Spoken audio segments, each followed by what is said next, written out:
Welcome to Cumberland County's new tax mapping software.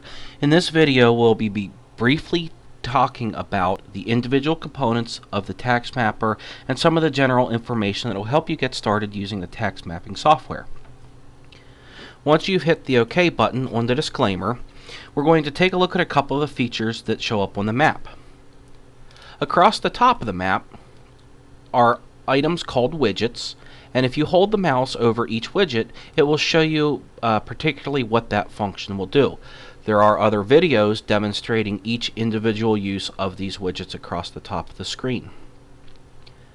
On the left side of the map, you have the map controls, which allow you to move or pan the map, allow you to zoom, and also allow you to step through the history of the different views, or extents as they're called, of the map.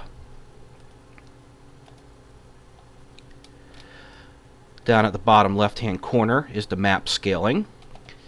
Over at the bottom right hand corner in the pop out arrow is a thumbnail overview of the map, and it will show you particularly the area of the map that you are zoomed in on. Once you're zoomed in close enough and the aerial photography loads up, you do have the option to toggle that aerial photography on and off by simply clicking the Aerials Off button. This will allow you to print out a map, if so desired, that does not have the photography. To turn the aerials back on, simply click the 2008 Aerials button. Lastly, there is a help link at the top right hand corner of the tax mapper, which will pop up a window containing links to information about the documentation and various features of the tax mapper.